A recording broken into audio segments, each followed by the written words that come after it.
میرے بھائیوں، صدقۃ الفطر کیا ہے؟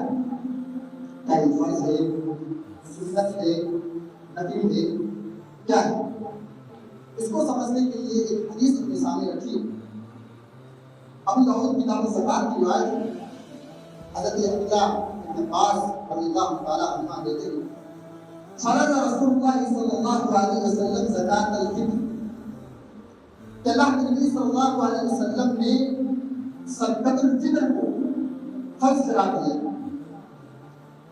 طہرۃ للصائم من اللغو او الرفث، روزے کی حالت میں روزے دار سے جو غلطیاں ہوئی ہیں، جو لغو کام ہوئے ہیں، جو بےہودہ کام ہوئے ہیں، ان بےہودہ چیزوں سے روزے دار کو پاک کرنے کے لیے تہمۃ للمساکین، مسکینوں کو کھانا کھلانے کے لیے، اور قبل الصلاۃ، اور جو صدقہ فطر ہے وہ عید سے پہلے دیتا ہے، یعنی عید الفطر کی نماز سے پہلے ادا کرتا ہے، صدقات المقبولہ، تو اس کا صدقہ فطر قبول کر لیا جاتا ہے۔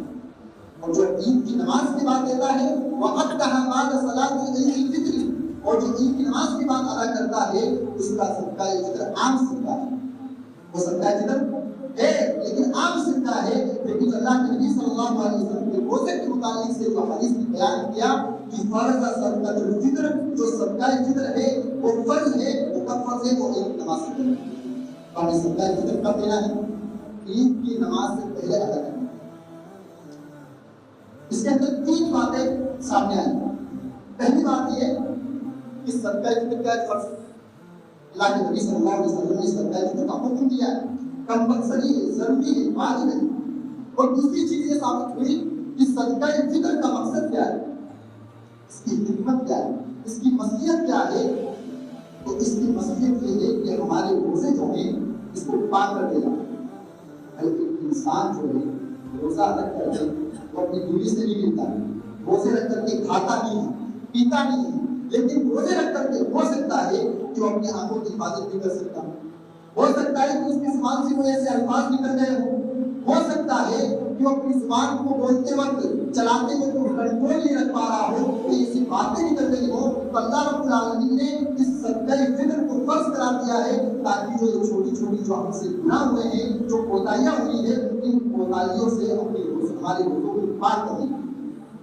تو دوسری چیز یہ پتہ چلی، تیسری چیز اور اس کا جو مقصد پتہ چلا ہے کہ جو عید ہے یہ ہمارا عید الفطر سب سے بڑا تہوار ہے۔ اللہ تعالیٰ نے ہمیں نوازا ہے، ہم کپڑے پہنتے ہیں، ہمارے بچے اچھے کپڑے پہن رہے ہیں، ہم اچھی چیزیں کھا رہے ہیں، اور ہمارے معاشرے میں جو غریب لوگ ہیں، جو ضرورت مند ہیں، جو محتاج ہیں، وہ بیچارے عید کے دن لوگوں کے گھر پر جا کر کے بھیک مانگیں۔ تہمۃ للمساکین، مسکینوں کو کھانا کھلانے کے لیے۔ تو تیسری بات اس میں پتہ چلی کہ جو ہمارے معاشرے کے اندر، ہمارے سماج کے اندر جو مسکین لوگ ہیں، جو غریب لوگ ہیں، جو فقراء اور مساکین ہیں، ان کے چہروں کے اندر بھی خوشی، ان کے دلوں کے اندر بھی خوشی اور مسرت ہو، ان کے دلوں کے اندر بھی وہ بھی ہماری طرح عید خوشی کے ساتھ مناسب۔ اور ہماری جو یہ ہمارا اسلام ہے جو ہمدردی اور بھائی چارہ سکھاتا ہے، اس کے خلاف یہ بات ہے۔ اسی لیے کہا ہے کہ صدقہ فطر ادا کرو تاکہ وہ غریب بھی تمہارے ساتھ ان کی خوشیوں میں شریک ہو، اور ان کے بچوں کے چہرے کے اوپر مسکراہٹ آئے، ان کے گھر میں بھی نئے کپڑے پہنے، اور ان کے گھر میں بھی اچھے پکوان بنے۔ یہ مقصد ہے۔ اس حدیث سے یہ پتہ لگا صدقۃ الفطر کو عید کی نماز سے پہلے دینا ہے، اور اگر بعد میں دیں گے تو وہ ادا ہوگا، لیکن وہ صدقہ فطر عام صدقہ مانا جائے گا۔ نمبر دو، اب سوال یہ پیدا ہوتا ہے کہ صدقہ فطر کتنا دینا ہے، اور کس کس کو دینا ہے، اور کس کی طرف سے دینا ہے؟ اس کا جواب بخاری اور مسلم کی روایت میں ہے۔ اللہ کے پیارے نبی جناب محمد رسول اللہ صلی اللہ علیہ وسلم فرماتے ہیں، حدیث کے راوی حضرت عبداللہ بن عمر، اللہ کے نبی کہتے ہیں فرض رسول اللہ صلی اللہ علیہ وسلم زکات الفطر ساعًا من تمر او ساعًا من شعير على العبد والحر والذكر والانثى والصغير والكبير من المسلمين وامر بها ان تؤدى قبل خروج الناس الى صلاة الله۔ اللہ کے رسول صلی اللہ علیہ وسلم نے صدقہ فطر کو فرض قرار دیا ہے ہر مسلمان کے اوپر. ہر مسلمان کے اوپر صدقہ فطر فرض ہے، چاہے وہ آزاد ہو، چاہے وہ غلام ہو، چاہے وہ چھوٹا ہو، چاہے وہ بڑا ہو، چاہے وہ عورت ہو، چاہے وہ مرد ہو، سب کے اوپر فیملی کے اوپر صدقہ فطر کیا ہے؟ فرض ہے. اور آپ نے کیا فرمایا؟ اللہ کے نبی نے کہا کہ ایک سا کھجور یا ایک سا جو دینے کا، ایک سا کھجور یا ایک سا جو دینے کا آپ نے حکم دیا، کیونکہ آپ نے اس چیز کا حکم دیا کہ اس وقت کی جو خوراک ہوتی تھی کھجور ہوتی تھی، جو ہوتا تھا اس سے جو روٹی بنتی تھی عام طور سے وہ لوگ روٹی کھاتے تھے لیکن کم کھاتے تھے. ان دونوں چیزوں کا ذکر کیا گیا اور دوسری حدیث میں پنیر کا ذکر ہے اور کشمش کا ذکر ہے. یہ تمام چیزیں اس وقت لوگ کھاتے تھے. تو اس حدیث کے بعد یہ بات معلوم ہوئی کہ مسلمان کے اوپر فرض، بچے کے اوپر صدقہ فطر کیا ہے؟ فرض. مسلمان چاہے وہ مرد ہو، چاہے وہ عورت ہو، چاہے وہ غلام ہو، چاہے وہ آزاد ہو، کوئی بھی ہو، ہر فیملی کے ہر فرد کے اوپر صدقہ فطر کیا ہے؟ فرض. ایک نقطہ یہاں پر یہ ملا، اس صدقہ فطر کا تعلق جو ہے زکات سے نہیں. صدقہ فطر الگ چیز ہے اور زکات الگ چیز ہے. کہیں ایسا نہ ہو کہ مسلمان یہ سمجھ لیتے کہ صدقہ فطر کے اوپر پورا سال گزر گیا تب ادا ہوگا. نہیں، زکات کے اوپر جب نصاب یعنی پورا سال گزر جاتا ہے جب زکات دی جاتی ہے. اور صدقہ فطر ہر سال دینا ہے اور ہر رمضان میں دینا ہے، آخری عشرے میں عید سے پہلے، عید کے دن اور عید کی رات. آپ کی اور آپ کی فیملی کی خوراک کی کھانے کے لیے کہ زائد اگر رقم آپ کپڑے پہنتے ہیں، آپ کھاتے پیتے، اگر اس سے زائد آپ کے پاس پیسہ اس کی رقم ہے تو اس کے اوپر آپ کو اختیار کریں گے، آپ صدقہ فطر ادا کریں گے. اچھا کیا دینا ہے؟ ایک سا اناج دینا. اب ایک سا کیا ہوتا ہے؟ اس زمانے کے مطابق ایک سا جو ہوتا ہے آج کے حالات کے تناظر میں ہم دیکھیں تو ایک سا ہوتا ہے 2.5 کلو کے حساب سے. 2.5 کلو آپ کیا کریں گے؟ اناج نکالیں. جو ہوتا ہے عرب کے اندر پیمانہ ہوتا تھا، ایک سا جو ہوتا تھا عرب کے اندر پیمانہ ہوتا تھا جو پیمانے سے ناپ کر کے دیتے تھے. آج ہم تو ترازو میں توڑ کر کے دیتے ہیں لیکن اس وقت ایک پیمانہ ہوتا تھا، ایک لیٹر ہوتا تھا، اس سے وہ ناپ کر کے دیتے تھے. لیکن آج کے مطابق ہم توڑ کر کے دیتے ہیں تو 2.5 کلو کے حساب سے اور بیان کرتے ہیں کہ جو ایک سا ہوتا ہے وہ 2.5 کلو کے حساب سے ہم جو یا اناج دیتے ہیں. اور یہ ایک سا جو ہوتا ہے یہ ایک محتاج، آپ اندازہ لگا سکتے ہیں کہ ایک محتاج تک پہنچتا ہے، اس کے حساب سے آپ اس کو کیا کریں گے؟ ادا کریں گے. اس حدیث سے یہ معلوم ہوا کہ سب دینا ہے. اور ایک بات یہ معلوم ہوئی کہ ایک سا اناج دینا ہے. اب ایک سوال یہ بھی پیدا ہوتا ہے کہ کب دینا ہے اور کب تک دینا ہے. یہ بات کلیئر ہو گئی کہ عید کی نماز سے پہلے دینا ہے اور کب تک دینا ہے؟ عید کی نماز ہونے سے تک. لیکن صحابہ اکرام سے کچھ اقوال ملتے ہیں آپ عید کی نماز سے 2-3 دن پہلے دے سکتے ہیں. آپ جیسے آج 28واں روزہ ہے تو آپ آج بھی دے سکتے ہیں، کل بھی دے سکتے ہیں. حضرت عمر رضی اللہ تعالیٰ عنہ کا یہ قول ملتا ہے.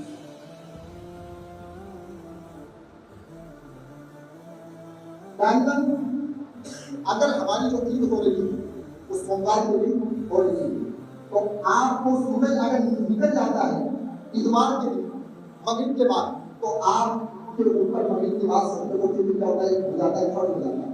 آپ اس وقت نکالیں، اس وقت بہتر ہے. کیونکہ اللہ کے نبی جناب محمد رسول اللہ صلی اللہ علیہ وسلم بیان کرتے ہیں کہ جب صحابہ اکرام رضی اللہ تعالیٰ عنہم اجمعین جب عیدگاہ نکلتے تھے تو عیدگاہ نکلتے وقت آپ کیا کرتے تھے؟ مسکین تک، فقراء تک، غریبوں تک آپ ایک سا اناج یا ایک سا گیہوں یا کھجور یا کشمش جو حدیثوں کے اندر ہدایت ہوتی ہے وہ آپ غریبوں تک پہنچا دیں. لیکن آپ بہت دن پہلے بھی دے سکتے ہیں. حضرت ابو رضی اللہ تعالیٰ عنہ کے صحابہ اکرام 1-2 دن پہلے دیا دیتے تھے، کوئی بات نہیں ہے. لیکن کلیئر ہو گیا کہ کب تک دینا ہے اور کس وقت دینا ہے. اب مسئلہ ایک یہ ہے کہ کیا پیسے بھی دے سکتے ہیں نقد کے طور پر. بھائی ہمارے سماج کے اندر اور اگر ہم اس دور کی بات کریں اللہ کے نبی صلی اللہ علیہ وسلم کے زمانے میں اناج دیا جاتا تھا، گیہوں دیا جاتا تھا، اور کسی کو بھی کبھی نہیں جاتا، لیکن اس حالات کے مطابق آپ اس کو جو دے رہے ہیں، گیہوں دے رہے ہیں کسی غریب کو، تو اب گیہوں جو دے رہے ہیں تو اب وہ کیا صرف روٹی کھائے گا؟ آپ آٹا دے رہے ہیں، سالن کیسے بنائے؟ تو ہمیں اس طور پر تعلیم کے اخبار ملتے ہیں۔ علامہ ابن تیمیہ رحمۃ اللہ علیہ کہتے ہیں کہ اس حالات کے تناظر میں ہم پیسہ دے سکتے ہیں، اور امام حضرت وسیع رحمۃ اللہ علیہ اور امام محمد عزیز رحمۃ اللہ علیہ کو ملتا ہے کہ ہم پیسہ دے سکتے ہیں۔ اس کے گھر کے اندر بھی خوشیاں ہیں، اس کے گھر کے اندر بھی کیا ہے، اس خوشی کا تہوار ہے۔ کہیں ایسا نہ ہو کہ آپ اس کو صرف اناج دے، گیہوں دے، اور اس کے بچوں کے لیے، اس کی بیوی کے لیے، اس کے خود کے لیے پہننے کے لیے کپڑا نہ ہو، پہننے کے لیے کپڑا نہ ہو، تو آپ کیا ہے پیسہ بھی دے سکتے ہیں۔ جب آپ پیسہ دیں گے تو وہ کیا کرے گا، وہ اپنے بچوں کے لیے، اپنے لیے کپڑے بھی خرید سکتا ہے۔ لیکن جب آپ اناج زیادہ دیں گے، اس کو آٹے زیادہ دیں گے، تو سالن کہاں سے بنائے گا؟ اور ہم چیزیں بناتے ہیں جو ہم خود کھاتے ہیں، وہ کہاں سے بنائے گا؟ تو میرے پیارے بھائیوں، علامہ ابن تیمیہ رحمۃ اللہ علیہ کا مسئلہ ہے وہ یہ بتاتا ہے کہ نقدی پیسہ بھی دے سکتا، اکثر یہ بہتر ہے آپ پیسہ بھی دے سکتے ہیں اور یہ اناج بھی دے سکتے ہیں، جو بھی دے سکتے ہیں، لیکن یہ بہت سخت بات ہے۔ لیکن سعودی کے جتنے بھی علماء کرام ہیں، علامہ مسلم کی رحمۃ اللہ علیہ، اسی طریقے سے صالح الفوزان رحمۃ اللہ علیہ، صالح الفوزان حفظہ اللہ، ان تمام لوگوں کا یہ فتویٰ ہے کہ صرف اناج دیا جائے، صرف گیہوں دیا جائے، لیکن یہ بڑی سخت بات ہے، یہ بڑی سخت بات ہے۔ اس حالات کے تناظر کے اندر آپ پیسہ بھی دے سکتے ہیں، لیکن امام ابن تیمیہ رحمۃ اللہ علیہ کا ایک قول بتاتا ہے کہ ہم نقدی پیسہ دیں۔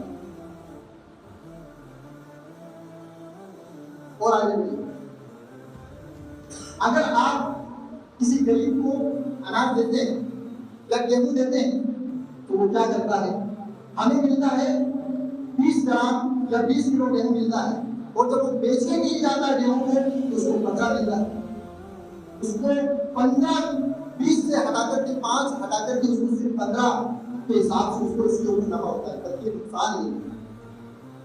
ہم خریدتے ہیں 20 کے بھاؤ میں اناج یا گیہوں، اور وہ بیچتا ہے 15 کے بھاؤ میں، تو یہ نقصان ہے اس میں، تو ہمیں اس کے اوپر محتاط رہنا چاہیے، ہمیں کیا ہے نقدی پیسہ دینا چاہیے، یہ بھی ہم دے سکتے ہیں۔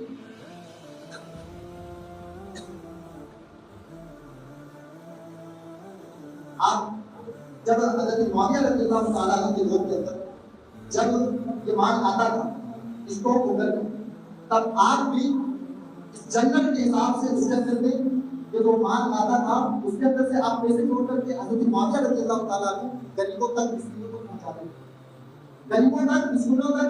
آپ حضرت معاویہ رضی اللہ تعالیٰ عنہ اپنے اس مال کے اندر سے جو مدینہ سے اسٹاک ہو کے آتا تھا اس کے اندر سے آپ کیا کرتے تھے، غریبوں تک پیسے پہنچاتے تھے۔ تو ہمیں بھی یہ قول ایک ملتا ہے، تو ہم کیا کرنا چاہیے، ہمیں غریبوں تک نقدی پیسہ بھی پہنچا سکتے ہیں اور گیہوں بھی پہنچا سکتے ہیں۔ یہ اتنے مسائل کے لیے سرکت الفطر کے مطابق۔ اب ہم چلتے ہیں عید الفطر کے مطابق۔ عید الفطر کے مطابق جو ہمارے احکام و مسائل ہمیں لگ ہمارے علم کے اندر رہتا ہے، لیکن غفلت کی وجہ سے ہم کچھ مسائل ہمارے دماغ سے رہتے ہوئے نکل جاتے ہیں۔ اے بھائیوں، ہمارا سب سے بڑا تہوار عید الفطر، اس میں کوئی ناچ گانا نہیں، کوئی شراب و شباب نہیں، کوئی میوزک نہیں، کوئی سنگیت نہیں، حرام کام نہیں، کچھ نہیں ہے۔ شرعی حدود میں رہ کر کے ہم اس تہوار کو منائیں، شرعی حدود کے اندر رہ کر کے ہم اس تہوار کو منائیں، کیونکہ اللہ تبارک و تعالیٰ سورہ بقرہ کے اندر ارشاد فرماتا ہے وَلِتُكْمِلُوا الْعِدَّةَ وَلِتُكَبِّرُوا اللَّهَ عَلَىٰ مَا هَدَاكُمْ وَلَعَلَّكُمْ تَشْكُرُونَ۔ اللہ تبارک و تعالیٰ نے سورہ بقرہ کے اندر 3 چیزیں بات ارشاد فرمائی۔ اللہ رب العالمین نے فرمایا کہ جب رمضان کے مہینے تمام روزے کمپلیٹ کر دو، 29 اور 30 دنوں کے روزے تم پورے کر دو، جب اس کی گنتی پوری کر دو، وَلِتُكْمِلُوا الْعِدَّةَ وَلِتُكَبِّرُوا اللَّهَ عَلَىٰ مَا هَدَاكُمْ وَلَعَلَّكُمْ تَشْكُرُونَ۔ تو اللہ رب العالمین کی بڑائی بیان ہے۔ اس آیت سے ہمیں پتہ چلتا ہے کہ جو عید کا جو خوشی کا دن ہے، یہ اللہ رب العالمین کی بڑائی بیان کرنے کا دن ہے۔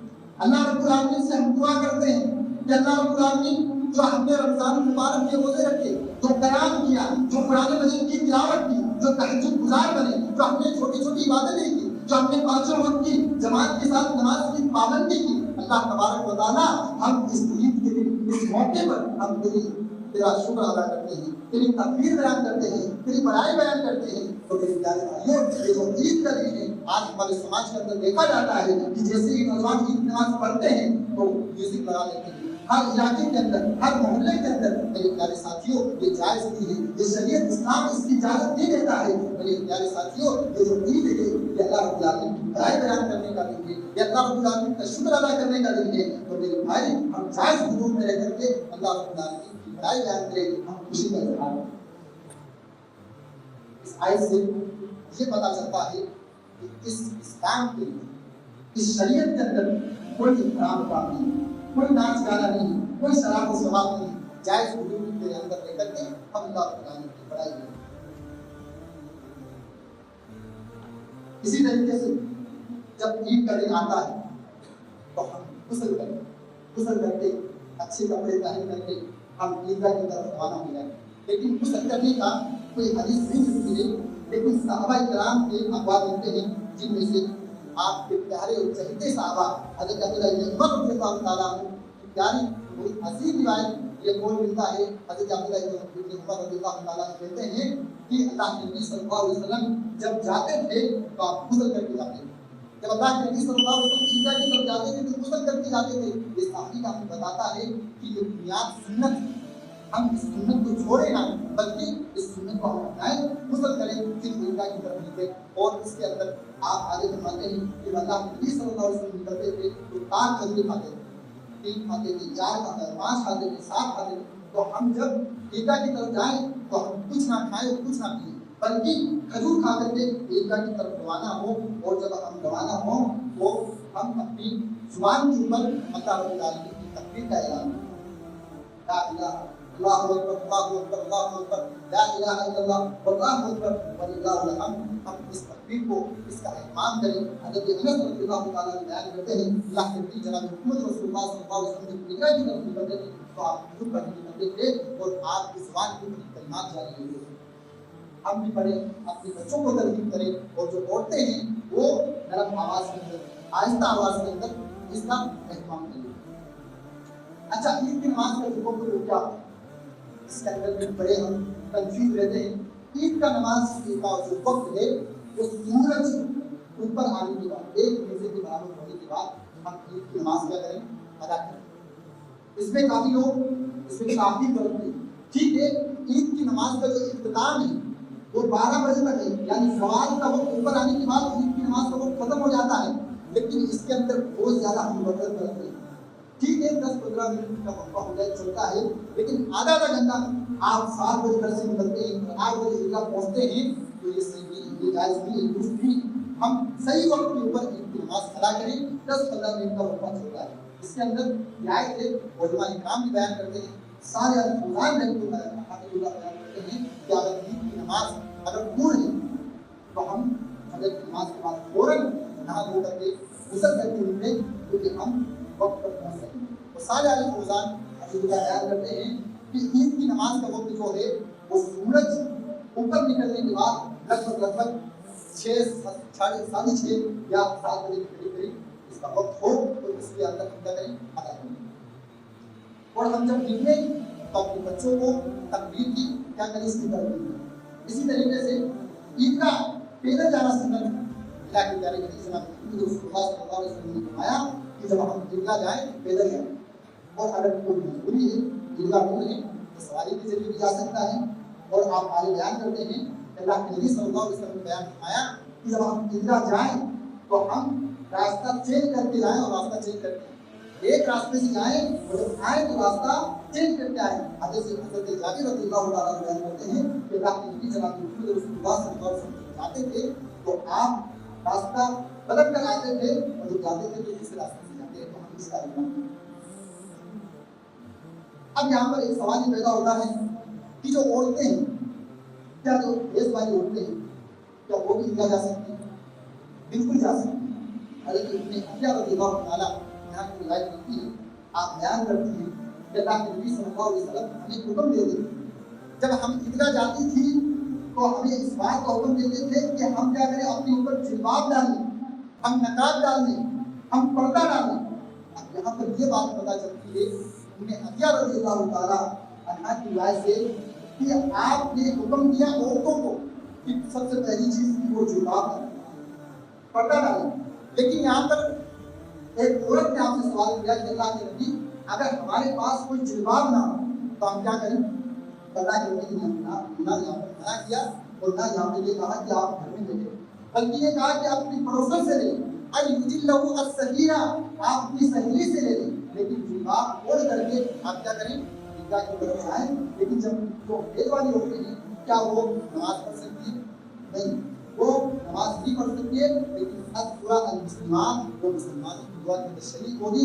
امام صاحب جو دعا کرواتے ہیں ان کے اندر وہ شریک ہوگی. آخر اللہ رب العالمین سے دعا ہے کہ بارگاہ جو عید الفطر اور عید الفطر کے متعلق جو نام مسائل ہے جو میری شارٹ کٹ کے اندر آپ کے سامنے رکھی اللہ تعالیٰ نے سب کو اللہ تعالیٰ نے ہمیں اس عید الفطر کو وقت کے مطابق اس کو ادا کرنے والا بنائے. اللہ تعالیٰ نے جو ہم نے عبادتیں کی ہیں اللہ تعالیٰ ہماری عبادتوں کو شرط تقدیس سے نوازے. اللہ تعالیٰ نے ہم نے جو بیان کیا ہے, جو روزے رکھے ہیں, جو قرآن کی تلاوتیں کی ہیں, جو تراویح پڑھی ہے, اللہ تبارک و تعالیٰ ٹوٹی پھوٹی عبادتوں کو شرط تقدیس سے نوازے. اللہ تبارک و تعالیٰ ہم جب تک اس دنیا کے اندر رہیں ایمان کی خیر پر رہیں اور اللہ رب العالمین ہماری بھی عمر دراز کر, ہماری بھی عمر لمبی کر, لیکن خیر کے ساتھ ہم نیکی کے کام کرتے رہیں. اللہ تبارک و تعالیٰ ہمیں ایک اور مرتبہ یہ رمضان مبارک کا مہینہ اور ہمیں اپنی زندگی میں اللہ رب العالمین جہاں مسلمانی کو رسول ہو رہا ہے ان ظالموں کو تہذیب سے فرما. اللہ رب العالمین ان ظالموں کو